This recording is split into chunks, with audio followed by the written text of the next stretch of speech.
Eccoci giunti all'8° itinerario di 14. Vi condurrò alla scoperta del complesso francescano di Santa Croce. Nei 2 itinerari precedenti abbiamo considerato l'ordine domenicano, con il Museo di San Marco, i capolavori del Beato Angelico e il complesso di Santa Maria Novella. Se vi siete persi tali video, li troverete nella playlist del mio canale, insieme agli altri itinerari precedenti. Il complesso di Santa Croce comprende la chiesa che custodisce opere straordinarie, dal crocifisso di Donatello, definito contadino da Brunelleschi, secondo quanto riporta Vasari nelle Vite, agli affreschi di Giotto e di molti altri suoi allievi nelle cappelle del transetto. Scoprirete affreschi che offrono un panorama completo delle differenze di stile nella pittura del Trecento in Italia, come è possibile trovare solo ad Assisi.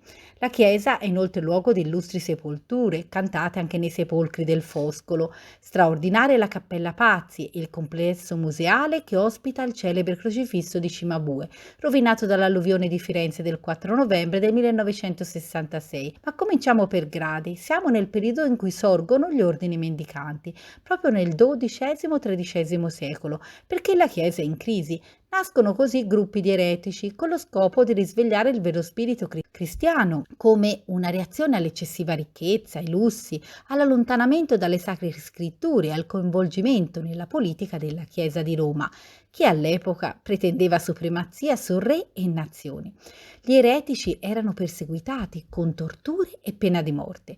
In questo contesto storico che nascono anche gli ordini mendicanti perché vivevano grazie alle elemosine dei fedeli.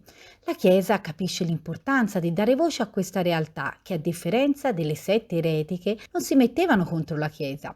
A Firenze questi ordini si sviluppano nelle zone più povere della città, come Borgo Ognissanti, Santa Croce. In Santa Croce nasce l'ordine dei Francescani e nella zona di Santa Maria Novella nasce quello dei Domenicani, nella zona di Borgo Ognissanti quello degli Umiliati. Inoltre hanno quello dei Carmelitani e Agostiniani, la Chiesa del Carmine e la Chiesa di Santo Spirito. L'ordine francescano, il cui fondatore fu San Francesco d'Assisi, si fonda su principi di povertà, fratellanza e provvidenza. Francesco non contestava l'autorità della Chiesa, era la personalità quindi ideale per Papa Innocenzo III, che poteva finalmente incanalare le inquietudini e il bisogno di partecipazione dei ceti più umili nel seno della Chiesa. I francescani li riconoscete dal vestito, un semplice saio marrone, torsura, silicio, cordone in cintola e scalzi. La Basilica di Santa Croce ha continuato ad essere arricchita e modificata nei 7 secoli, dalla sua fondazione, acquisendo sempre nuovi connotati simbolici, da chiesa francescana a municipio religioso per le grandi famiglie e le corporazioni, da laboratorio e bottega artistica a centro teologico e pantheon delle glorie italiane.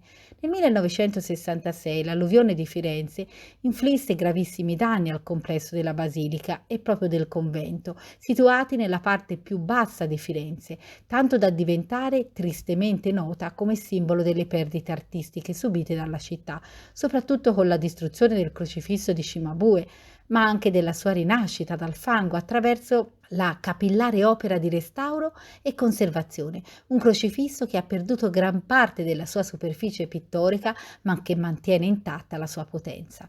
Santa Croce risale alla fine del XIII secolo, quando i francescani, che si spostavano dall'Umbria in giro per l'Italia, giunsero a Firenze, stabilendosi al di fuori delle mura. Costruirono inizialmente una piccola cappella, poi alla fine del 1200, con l'arrivo dei fedeli e dunque di finanziamenti per la costruzione di una chiesa più grande, fecero costruire prima una piazza all'aperto e poi la chiesa. Questo è il primo esempio nella storia di grande piazza davanti a una chiesa, che serviva proprio per radunare i fedeli.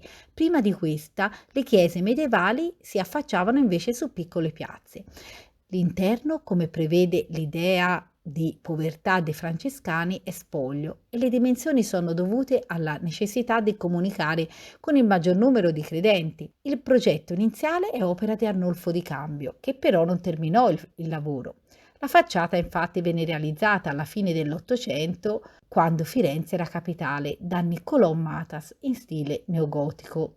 La grandiosa navata centrale di 115 metri per 38 presenta muri sottilissimi sostenuti da archi a sesto acuto su pilastri ottagonali che richiamano le basiliche paleocristiane di Roma, dove Arnolfo di Cambio lavorò a lungo, ma la scala è infinitamente più grande e i problemi strutturali costituiscono una vera e propria sfida alle capacità tecniche del tempo. Santa Croce è una chiesa gotica a croce latina con una forma che ricorda quella del Tau.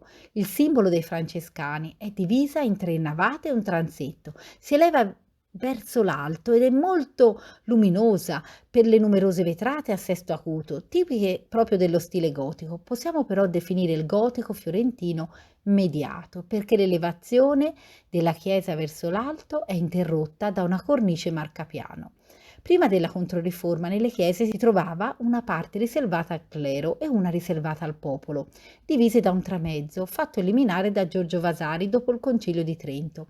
Il pulpito, creato da Benedetto da Maiano, si trova a metà della navata centrale, un insolito rilievo con l'Annunciazione in pietra serena dorata di Donatello arricchisce la navata destra della basilica, unendo due materiali insoliti, la povertà e umiltà della pietra serena con le lumeggiature in oro, metallo pregiatissimo e nobile.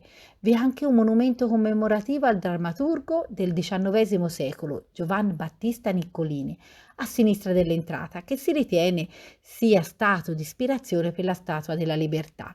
Per approfondimenti su tutte queste opere potete seguire i singoli video che ho creato, che vi aggiungo anche in descrizione.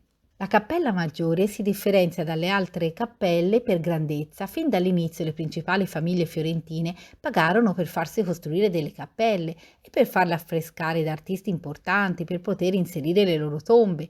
La chiesa diventò così un luogo di sepoltura per personaggi importanti come Galileo Galilei, Michelangelo Buonarroti, Niccolò Machiavelli, Vittorio Alfieri, Gioacchino Rossini, Ugo Foscolo, solo per citarne alcuni. Troviamo anche i 2 cancellieri della Repubblica Fiorentina, Leonardo Bruni e Carlo Marsuppini, rispettivamente opere di Bernardo Rossellino e Desiderio da Settignano.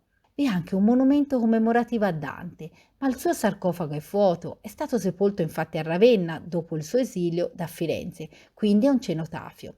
La cappella maggiore venne affrescata da Agnolo Gaddi, è il figlio di Taddeo Gaddi, uno dei più importanti discepoli di Giotto, nella seconda metà del 1300, con la storia della Vera Croce, un complesso di storie contenute nella leggenda aurea di Jacopo da Varagine, che ebbe grande fortuna fino alla Controriforma. La leggenda narra del sacro legno che sarà usato per la croce di Gesù. La grande chiesa, costruita con i contributi delle principali famiglie fiorentine, allinea ben 11 cappelle, più altre 5 dislocate all'estremità del transetto, 2 delle quali affrescate da Giotto. Queste cappelle erano destinate alle sepolture dei donatori e ricevettero ricchissime decorazioni murali per mano dei maggiori maestri dell'epoca, eseguite da alcuni dei più importanti pittori della scuola giottesca, rappresentando il più grande complesso della pittura del Trecento al pari del Cantiere di Assisi. Altro capolavoro di architettura è la Cappella Pazzi, usata come sala capitolare dai frati di Santa Croce e preceduta da un atrio, una sorta di ingresso supportato da 6 colonne corinzie ubicate accanto all'atrio centrale.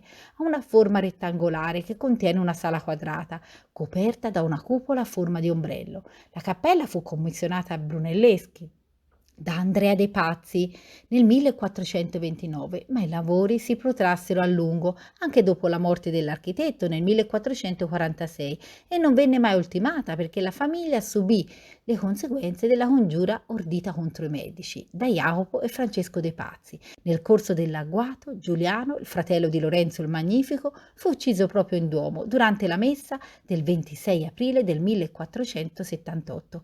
Era la messa di Pasqua. La struttura della cappella è rettangolare e la cupola è divisa in 12 costoloni, uno per ogni apostolo. Come nella sacrestia vecchia, il soffitto della scarsella, che comprende un terzo dell'intero edificio, lungo circa 11 braccia fiorentine, rappresenta la volta celeste. Il 4 luglio del 1442, in quel periodo proprio Renato d'Angiò stava percorrendo l'Italia per cercare di unificarla dopo essere stato cacciato da Napoli e molti avevano Fiducia in lui. La cupoletta centrale è decorata da tondi e stemma della famiglia Pazzi. Sono due delfini contrapposti, in terracotta invetriata, opera di Luca della Robbia.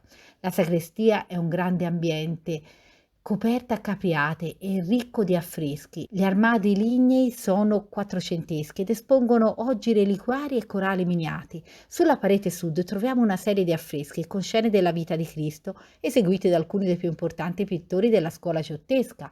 Niccolò di Pietro Gerini ci fa l'ascensione e la resurrezione, Taddeo Gaddi la crocifissione e Spinello Aretino farà poi la salita al Calvario.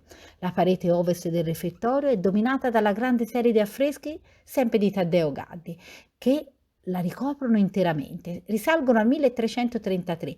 Lo schema della decorazione diventerà tipico per i cenacoli conventuali, con una crocifissione qui rappresentata come albero della vita, un'iconografia tratta da San Bonaventura, contornata da alcune scene fra le quali spicca l'ultima scena in basso, primo prototipo dei cenacoli fiorentini che andranno a decorare i riflettori dei più prestigiosi conventi e monasteri della città. Le altre scene che compongono l'insieme sono tutti spunti sui quali i monaci potevano riflettere durante il pasto. San Benedetto in solitudine, Gesù a cena del fariseo, San Francesco che riceve le stimmate e la storia di San Ludovico da Tolosa. Vi ringrazio per avermi seguito e vi aspetto al prossimo itinerario.